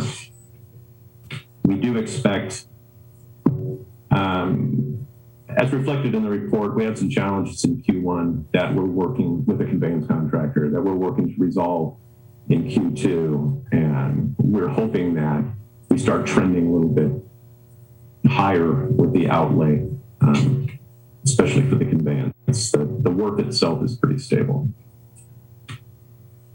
The milestone schedule has not changed effective Q1. So just a reminder, this report is as of Q1. I like to get out in front of things with this group and with the city council. And as you could probably infer from my comments on the last slide, the schedule is going to be extended for conveyance and likely recycled water due to lack of productivity.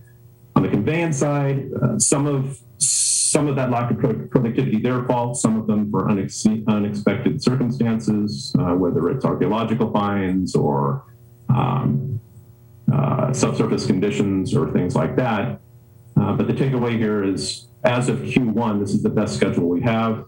Q2, you are going to see a different schedule. If I had some good information, I would share it with you in terms of solid dates. But right now, my team and I are working on both the recycled water and conveyance elements to refine those numbers. Because when we put out schedules, we want them to be schedules that don't change every quarter. We want them to be supportable and current. To that end, specifically, we have completed 2 of the 3 partnering schedule recovery workshops with the conveyance contractor. Carollo has brought in a third-party facilitator to run these meetings to get the conveyance folks back on track, and so we do the best we can to mitigate any delays. So stay tuned for Q2.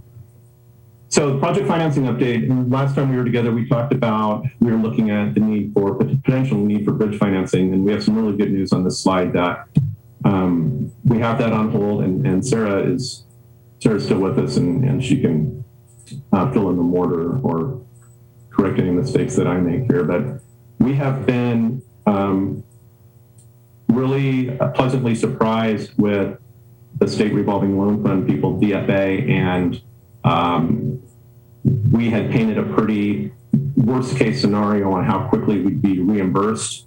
And thanks to, again, the efforts of Sara and her team, as well as, quite frankly, the design build team that's building the wastewater treatment plant and helping us out with the reimbursement process, it looks like our fears have been somewhat tempered, and that we should have a pretty good cash flow situation. And that, coupled with lower than estimated monthly expenditures, which I just alluded to on that curve, that I just showed you, we seem to be in pretty good shape and don't see the need to, at least at this time, explore any further bridge financing options. But we'll obviously keep an eye on it. My team and Sara's team meet weekly, and we're on top of this. So I always like to give you a snapshot when I have one looking forward. Again, this is a Q1 presentation, but I want to give you a heads up on Q2, and this is in the staff report as well. So shortly into Q2 at the October 12th council meeting, City Council approved 3 amendments for Cogstone, Far Western, and Anvil. If you remember, Cogstone is the group that consists of the tribal monitors that oversee the construction from an archaeological perspective. Far Western is the group that actually defines the approach to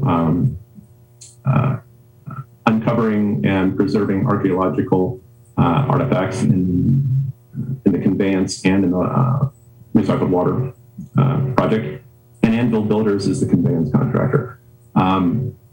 I can give you more information on what's in those amendments if you didn't see the council meeting or read or get a chance to read it in the report.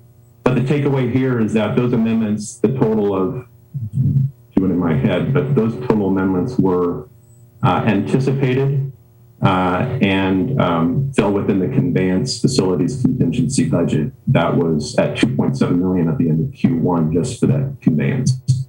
So this is stuff we saw coming and we had in contingency for it. The next slide talks about change orders that are currently under development. Again, looking ahead at Q2. And these are just a heads up that probably when we meet for the Q2 report, we will have definition for. So the Phelon's Black and Beach team, again, that's the team that's building the wastewater treatment plant inside the fence, has various change orders on the table right now. We think right now those are somewhere in the neighborhood of $250,000 to $700,000. Anvil Builders and Waterworks Engineers. Waterworks Engineers is the design engineering firm for the conveyance. Both Anvil and Waterworks are going to be looking at change orders directly tied to SLO County's Air Pollution Control District for more stringent requirements for the diesel emergency generators for the 2 pump stations. The laws have changed and we're going to have to retrofit those diesel engines, and we're currently anticipating somewhere between $300,000 and $500,000. Unfortunately, neither of these amendments and issues have been accounted for and are going to require an increase to the program budget.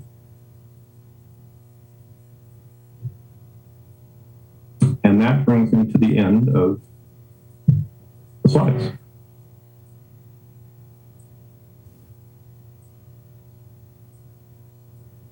Thank you, Kyle. So let's go with questions for Kyle. Bart, you want to give us a start here on that? Sure. Much of my interest, apparently I can't talk about because it has to do with schedule issues, but the extent to which they were addressed by Mr. Rohr, I think I can bring them up. You talked about, and clearly in the discussion of the report, there's concern about the schedule for the conveyance facilities. I believe there is a penalty if we don't meet the startup dates for Phelon. What is the status of that, and how much of a penalty might we incur based on your best guess today? There isn't a contractual penalty written into the contract, but there is a risk of, for the benefit of people listening and other people on this call, what Mr. Beckman's referring to is that the Phelon's Black and Beach team is going to need to start up the facility to test it. And if Anvil falls so far behind and they can't get influent, i.e. sewage, to the treatment plant to test it, Phelon will have grounds for a claim for extended overhead, and depending on the delay, either demobilization and remobilization. That is a negotiated amount. I am in fact, I've had an email exchange today with senior people at Felons Black and Beach, and we are putting together a meeting probably in the next week, or actually a week after Thanksgiving, to talk about ways to mitigate whether it is finding a way to get a bridge, finding a way to manipulate schedules so we don't have this big gap, and in addition, discuss what the financial implications are going to be. Are they just going to say, we're going to hit you with a X $1,000 a day claim for extended overhead? Or, if it's going to be this long, again, it's a give and take, because we don't know how long at this point. As of November 16th, I can't tell you how late Anvil's going to be, or even if they're going to miss the date. They may not. They may be fine. But this is a negotiation I'm having with Felons Black and Beach and the city's having with the group to come up with those numbers. And as soon as I know what those numbers are, I will be absolutely happy to share them, because for obvious reasons, the work subcommittee and everyone else is going to need to know what they are. But the point is, to your question, it's not fixed in stone. It's going to be a negotiated deal. Yeah. A comment I'll make. I've been told I can't talk about the schedule, but I think what people just heard suggests that schedule is unbelievably important. Why we can't talk about it is a different issue. I just want to make sure on the amount we're getting loans and grants for, is it 66.6 plus 61.7 plus 10, or about 143? Is that the correct number? Yeah, those are the numbers that we've been using. Sarah, okay, that's fine. Which is a lot better than where we potentially were in the past. Even if the 143 probably will get closer to 150 before we're done. What that means is we'd only be dipping into 7 million of the money that was collected for infrastructure, which would leave substantial funds available for infrastructure out of the monies that have been collected over the various rate cases, which is a very good thing. Right, and I can also add, Mr. Beckman, that we do have upward capacity in the SRF construction loan.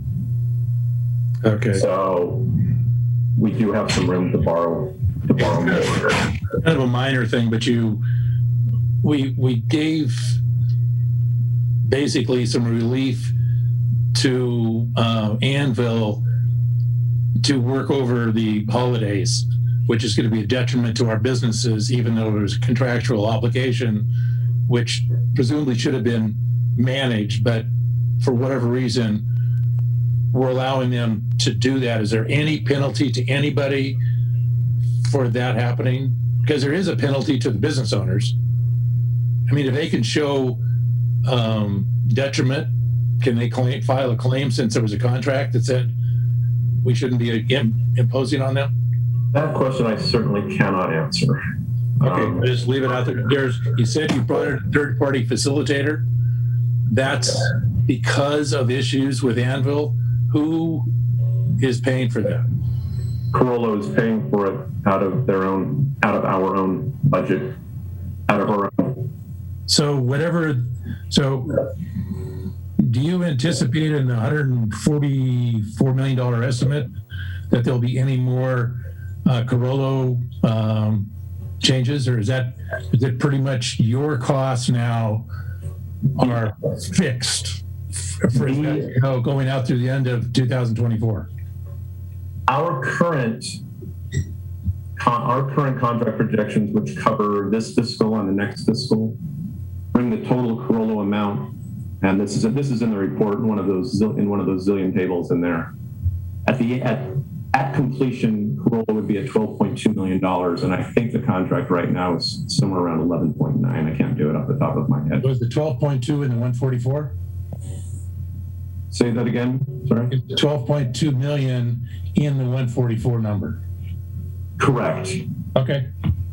And I will say, in the spirit of full disclosure, and as you're well aware, as the schedule gets extended and that 144 number goes with it, so will the Corollo number, which is not just Corollo, it's another 6 subcontractors as well.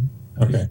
And one last comment that potentially should be, I guess maybe it's another committee, but Red put out in one of his last missives that we need water by mid-2024, and the current schedule, which we just heard is slipping, says that we wouldn't have the water in place until November of 2024. So somewhere along the way, we're going to be short of water because of this slippage. I'm not familiar with the November 2024 number. Okay, that's a schedule issue based on information what I can't talk about now. That's a date I don't know where it came from, but in answer to your question, from a document that you published, but we'll get into that later. That's all I've got, John, because I can't talk about that. Sure. Okay, thank you, Bart. Barbara, do you have questions for Kyle? Yes, the only question I had is on the very last point on your presentation, Kyle, about the APCD and the new stringent requirements. Isn't there usually plenty of advance notice, or was this something missed? I don't know a lot personally about air quality management districts and how they work. The general answer to your question is yes, because usually there's a Clean Air Act provision, and it's up to the various AQMDs on how they want to deal with it. This surprised us, and as a whole group of people that monitor this stuff. We were pretty surprised that A, it came to us, and B, to be completely candid, that the slow APCD said you will comply even though you've already ordered this equipment, even though this is already going. There has been precedent for other air quality control management districts of grandfathering stuff that has already been ordered so as not to create a financial hardship on the community. I mean, I'm not going to provide a political opinion on it, but we were surprised. I will say this though: on one of the pump stations, the mayor was able to reach out and get a 24-month, for lack of better words, time schedule order to give us time to retrofit that particular station. The one that's across the street from the high school, we don't have that. Thank you. Also, and I'll also say for the record that we're working with people at Slow APCD that are doing a wonderful job in helping us out to try to, and I think they have empathy and are helping us move this thing forward. Okay, thanks. Thank you, Barbara. Tina, do you have questions for Kyle? No, thank you. Okay. Homer, questions for Kyle? I've got some questions, but I'm not sure they're for Kyle. Keeping the guardrail in place. These questions have to do with cash and the state revolving funds. So I guess my first question is, what is the approximate value, the amount that we can still apply for reimbursements as of the end of Q1? Sir, do you want me to take it? I can take it. Either way, I think there's a table that demonstrates that in the report. Of the balance that we can still borrow? I must have missed that. Okay. I'm not sure if table 20 has that. I think, Sarah, you're right. But I can say that from the WIFI alone, there's about $25.5 million. Okay, according to the budget figure in Figure 1, the one you went over earlier in the presentation with the graphs, that burn rate is scheduled for the second and third quarters at 6.2 or 6.4 a month. And if there's an issue with COVID and the SRF guys decide they're going to go home again and not process our payments, does the city have a fairly decent backup plan in place in case the revolving fund people drop the ball again? Just a backup. I'll let Sarah take that one. Sure. A good question, by the way. Yeah, it is a great question. We have a cash flow model that looks several months out. And so we're basically building in several months of a buffer. So with the combination of the monthly expenses in the last quarter being lower than anticipated and the approval of the first construction loan submittal of $11.2 million, we're told that check should actually be arriving within a couple of weeks. So it's already been approved by SRF, and then it goes to the SCO to actually cut the check. So with that positive news and other positive developments on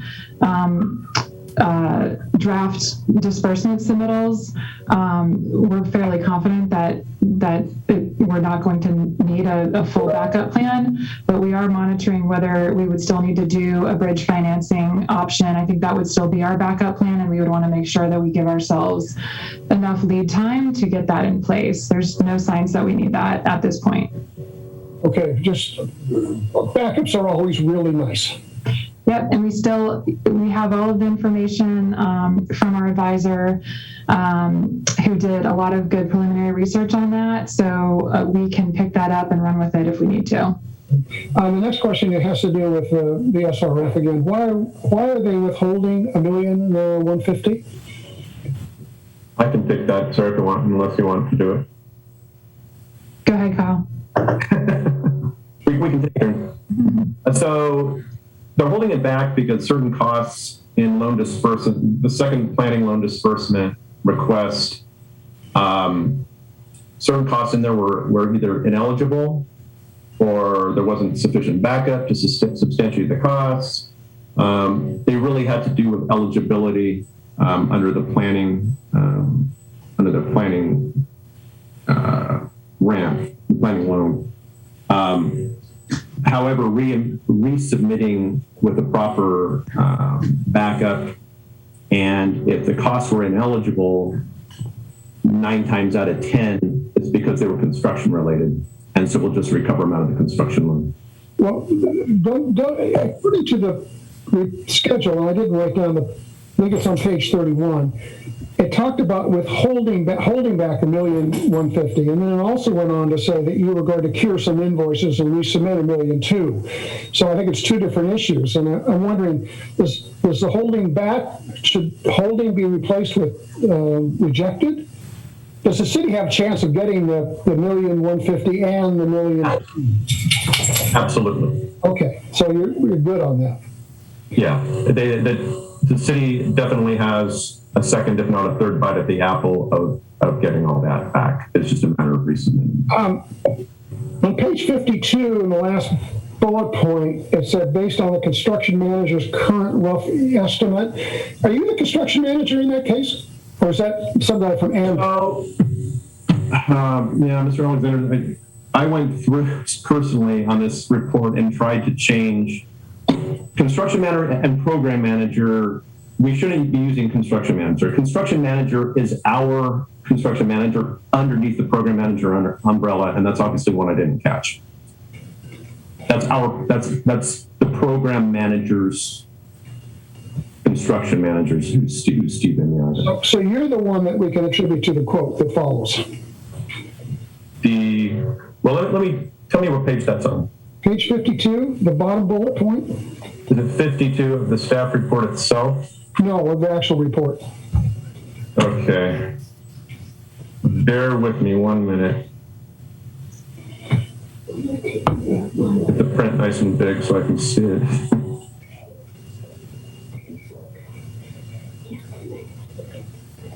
Okay, I'm sorry. So give that to me again. So on page 52, the very last bullet point. Yeah. Yes. That construction manager refers to our assigned construction manager for the conveyance, who is on Carrillo's program management. So that's Carrillo. Okay. That's us. Hope he's wrong. And finally, my last question, which has to do with expense, which I think is okay, John, right? Go for it. Page 55, Okay. program project challenges. There are, I believe, 7 items listed. I know nothing about major construction at all, but to me, those 7 all look to be really scary. And do you anticipate the expenses to resolve those, since they're all titled not resolved, to exceed the $550,000 to $1.2 million that was in the staff report? Okay, so let me hit them real quick. I know there's 7 of them, but it'll be really fast. So the first one, the SHPO delay, that PCO 1, that's been paid. That was part of the original amendment. So that's taken care of. The second one, the pump station A dewatering permit, that is likely within the contingency we're carrying for the conveyance right now. Third bullet is not part of the program. The Atascadero Gravity Store Pipeline Addition is going to be expensive, but it's not part of the work program. Okay. We're just putting it in there because we're probably going to have Anvil do the work. I actually have my conveyance manager deputy on this call, and so if he wants to chime in, I'll let him. Real quick, but going down the list, there's some various reroutes. These aren't really super high value items. The first one on page 56, at least currently. The second bullet, the whole slow 16, this is a big one. Part of this is already paid for in the amendment that I talked about with Cogstone and Far Western. Part of it is not. That's why it's saying it's not revolved, because we don't have final determination from SHPO what we need to do. It could be really expensive. We just don't know. The second to the last bullet was the one that I mentioned before, which was the APC thing. That's in the range that you talked about. And the last one, the pending microtunnel obstruction claim, we don't even know if we're going to get a claim on that at all. At this point, we're just carrying it just in case. It first has to go through Anvil because it's Anvil's subcontractor.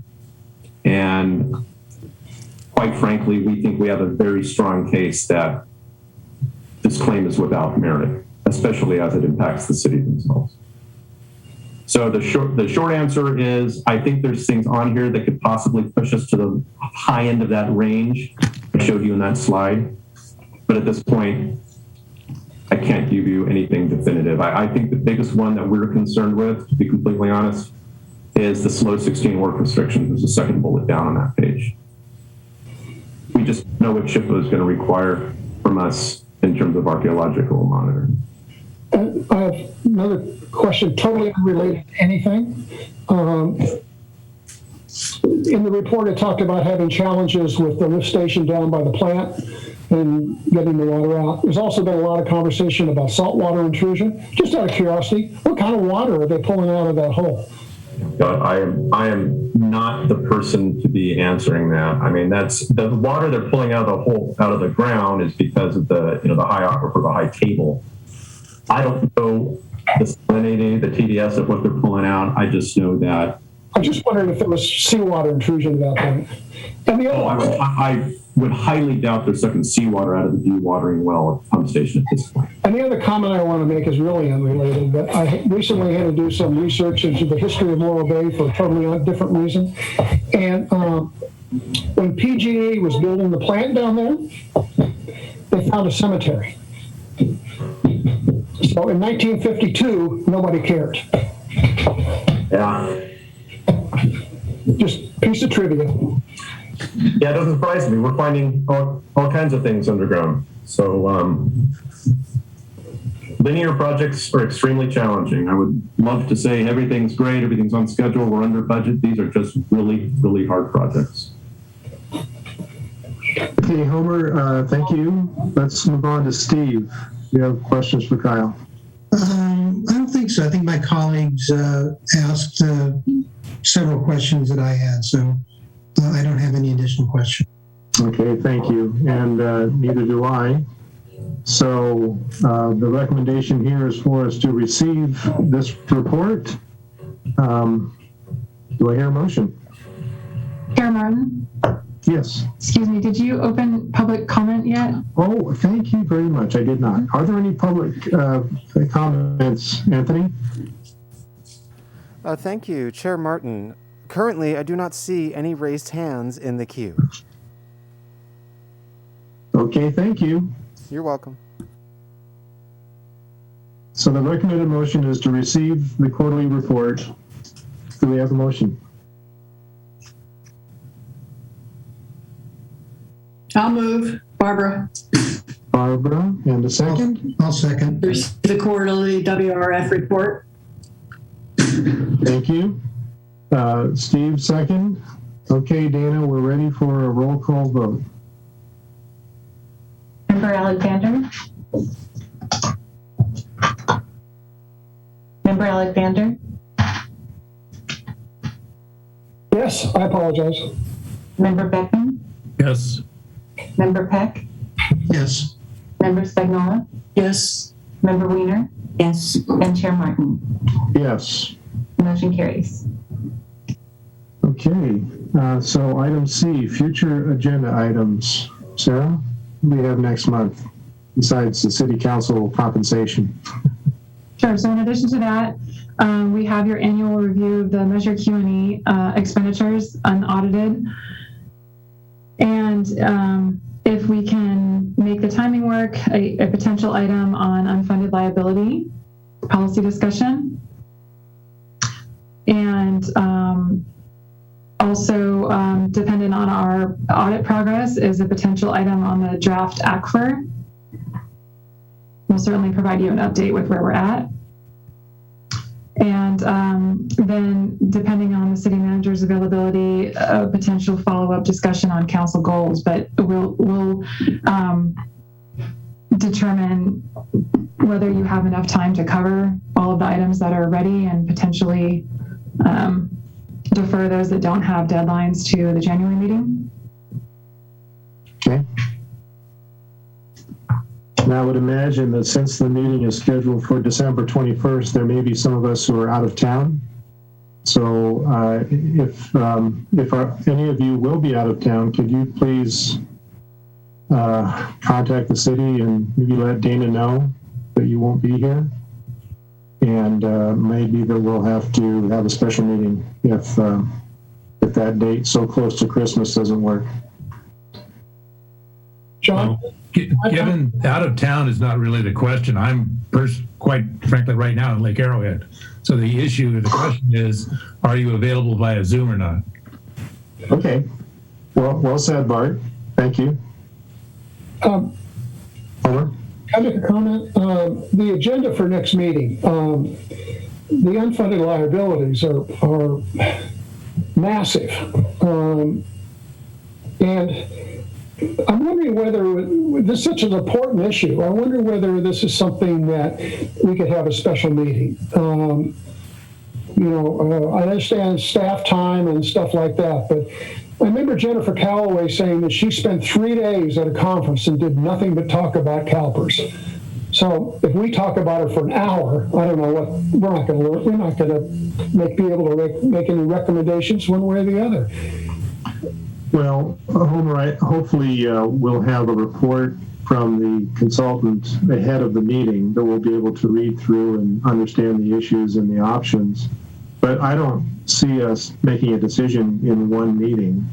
Well, I thought that based on either Sarah or Scott's comments earlier that they wanted to get this done in December so that they could make recommendations for funding for the budget. Did I misunderstand that? Sarah? I think those were my comments. I think I indicated that it would be probably helpful for council to see the information in conjunction with the fiscal forecast potentially, or possibly even prior to that. So that's February typically for Morro Bay. There's no statutory deadline. I think this is just something that's been identified on the city council goals. So we just want to make sure that it stays toward the top of the priority list. You're the chair, John. It's your call.